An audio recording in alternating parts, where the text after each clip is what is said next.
ഞാൻ നിറയെ മുല്ലപ്പൂ കിട്ടിയിട്ടുണ്ട് കേട്ടോ. കണ്ടാ വിഷു കഴിഞ്ഞിട്ടാ മുല്ലപ്പൂ കിട്ടുന്നത്. ഇഷ്ടം മുല്ലപ്പൂ വിരിഞ്ഞു. എന്തൊരു മണം. ഏട്ടൻ നടക്കാൻ പോകുമ്പോൾ പൂ വലിച്ചിട്ട് വന്നതാണ്. ഞാൻ രാവിലെ കെട്ടിയില്ല, വിരിയട്ടെ കുറച്ച് വിരിയട്ടെ പറഞ്ഞിട്ടിരുന്നാണ്. നല്ലോണം വിരിഞ്ഞു. മുല്ലപ്പൂ ഇഷ്ടമുള്ളവർ കമന്റ് ചെയ്യട്ടാ. പൂ എടുത്ത് തരും. വലിച്ചിട്ടും വരും എടുത്തിട്ട് വരും. കെട്ടി കെട്ട എടുത്ത് തരും. നിറയെ കെട്ടാനുള്ളതുണ്ട് ഇപ്രാവശ്യം. പൂ അങ്ങനെ കെട്ടാൻ അറിയൊന്നുമില്ല, സാധാരണ കെട്ടുന്ന പോലെ തന്നെ അറിയുള്ളൂ കേട്ടോ. നാളെയും കിട്ടും ഇല്ല കേട്ടോ. നടക്കാകുമ്പോൾ പൂവൊക്കെ വലിച്ചിട്ട് വരും. 4 വെച്ചാൽ കട്ടിയിലേക്ക് കിട്ടും, പക്ഷെ നീളത്തിൽ കിട്ടില്ല. ഇതിന് ആര് വെക്കും? ഞാൻ വെക്കും. അപ്പൊ ഞാനാരെ? ശശിയാ?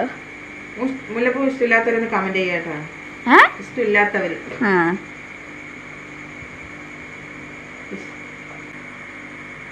അപ്പൊ കട്ടട്ടെ.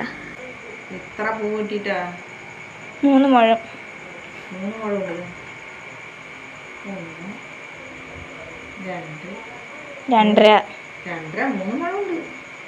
ഓർക്കണ്ട പോണില്ല. 150. എന്തൊരു മണമാണ്. പൂ ഇഷ്ടമുള്ളവർ കമന്റ് ചെയ്യുക. ഇഷ്ടപ്പെട്ടാൽ സബ്സ്ക്രൈബ് ചെയ്ത് ഫോളോ ചെയ്യാട്ടോ. നമ്മളെ കെട്ടിയത് എങ്ങനെയുണ്ട്? എങ്ങനെയൊക്കെ കെട്ടി.